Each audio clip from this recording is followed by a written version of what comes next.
You know, when I was doing resale property, both private and HDB, nobody talks about private during year 2000, year 2001, year 2002, year 2003. Very rarely people touch on the private housing. Most of the focus point was actually on the public housing. At that time, when people were telling you that, hey, there's a 99 years, the sale, can buy or not? I think our most instinct reaction will be, no, how can we buy a 99 years old leasehold property? Have to buy, if you have to buy a property, you've got to buy a freehold property in Singapore. Am I right?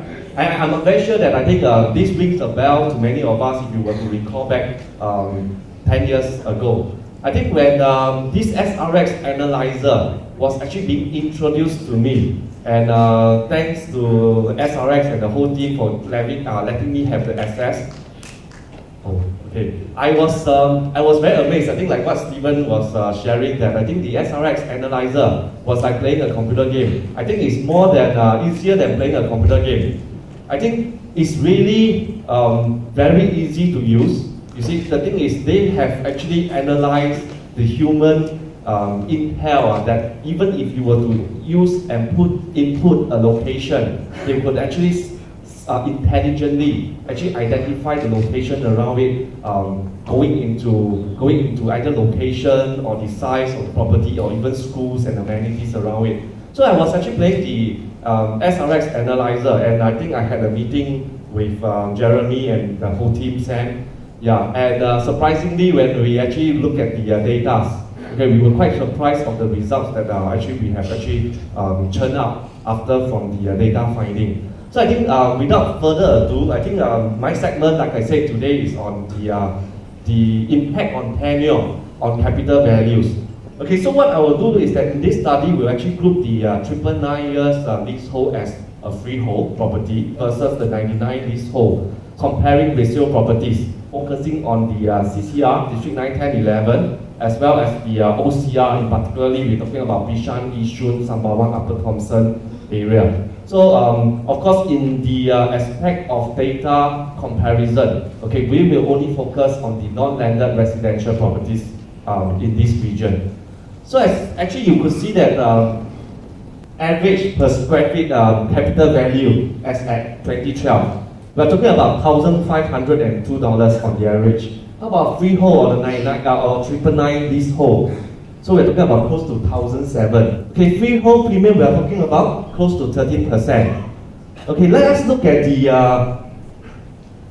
outside central region. In this case, a typical 99 years leasehold property. We're talking about an average price of $811 per square feet, and a freehold $1,064. What's the freehold premium? 31.2% over a leasehold properties, which is followed by a CCR of a freehold premium of 12.65%.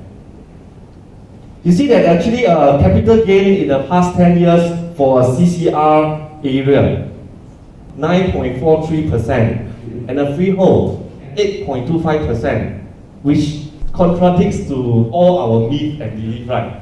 Because we always believe what? We always believe that I think a freehold property will normally perform, okay, will normally perform better than a leasehold property. Okay, but I think true enough, I think the SRX data, okay, they have all the data backdated to 1995. Okay, so this will not go wrong. So I was also pretty surprised when the report was churned out. Okay, like I said, if you have the time, do go into the SRX Analyzer. You will actually see a lot of amazing comparisons and statistics. Right. So you could see that actually the outside central region, the OCR, okay, you will still see that actually freehold property, okay, will still command a better capital gain, annualized capital gain, if let's say we compare the last 10 years. Alright, Sam, can we go to the next slide? Okay, we'll actually compare the rental yields. Okay, you could see that from the chart here, right now a 99 years leasehold versus a freehold in the CCR area. Actually, there's not much difference. Okay, although there's 4.63 and 4.73, it's really irrelevant in terms of the tenure. Because what are the tenants looking for? They're looking for location, they're looking for a good project, okay, they're looking for a a condominium that is actually ideal for them to stay in? Does a freehold property affect the tenant selection? Answer is definitely no. Okay, I think interestingly, I think if you were to look at the below chart, okay, when we actually churn out and generate the gross rental yields, the leasehold premium are more superior than the freeholds. Why is that so? More properties that are actually strategically located near the transportation network are by and large leasehold properties.